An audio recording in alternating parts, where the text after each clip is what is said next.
All right, welcome back to the Empowered Teams mini course. This is video 3. So if you've missed video 1 and 2, do me a favor. Stop this video, go back and watch those other 2 videos. You don't want to miss them. This is Brandon Allen. I am the founder of New Work Revolution. And today we're going to talk about one specific tip that I want to give you to help you create an empowered team. It's a simple tip, but it's a tip that I've noticed is missing in a lot of businesses. And it has to do with clarity. Now, to start this, I want to tell you a story. I lead a management mastermind group once or twice a year where we take a group of managers and we take them through 6 modules of training for being a better manager. The first call that we do revolves around their role and getting clear about how they win as a manager. The majority of those managers actually do not have a defined role when I lead them through this mastermind group. And not only do these managers not have a defined role, there's a lot of people on their team that don't have a defined role. Now, even if you have defined roles in your organization, are they doing what you would like them to do? Are they telling the story and giving your team the kind of information that you want them to have in order for them to work in a highly empowered way?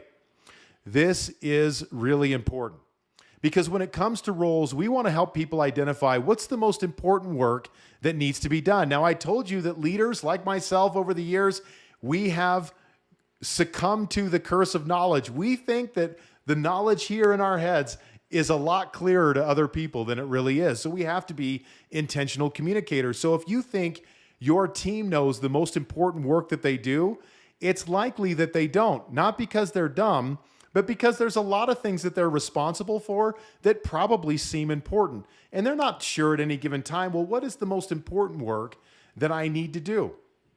And the benefit of having a clearly defined role is that a clearly defined role also includes the boundaries of that role. People do not work well in limitless environments. In fact, Barry Schwartz wrote a book called The Paradox of Choice, where he talked about how people function when they're given an overabundance of choice, which we think, gosh, what's wrong with that? Why not have 100 flavors instead of 3?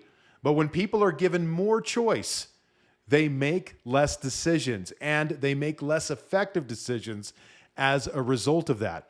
So by creating boundaries in your role, you help people to rein it in and really define where they can go and where they can't go at work. Now, some of the boundaries that we might create in a role have to do with how much money someone can spend on supplies or how much overtime someone can work to get a task done, how much, what are the resources that they can use to get something done, or if they have to process a customer refund, what dollar amount can they process without getting their boss involved in that decision-making process. That's just a few examples of some of the boundaries that you want to create for people, because ideally, I want to make as few decisions for the organization as I can, and I want to empower my team to make as many decisions as I can.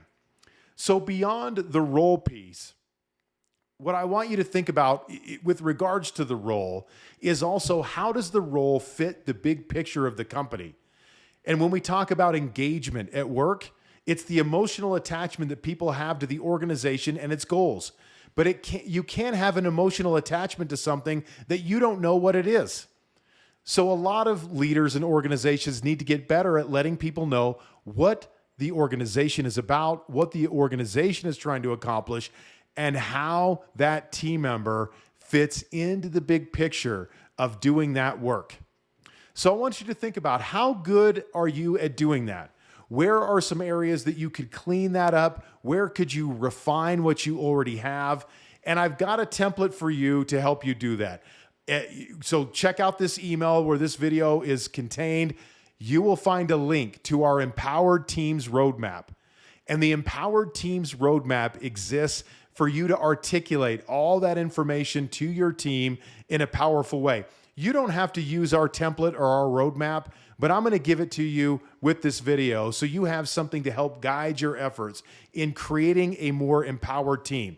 So again, the more clear you are, the more clarity you can create for each individual team member on your team, the better you increase their chances of being able to work in an empowered way, which hopefully means that they work in a more impactful way and a more efficient way for your organization that better serves you as a leader and also the customers that you serve in business.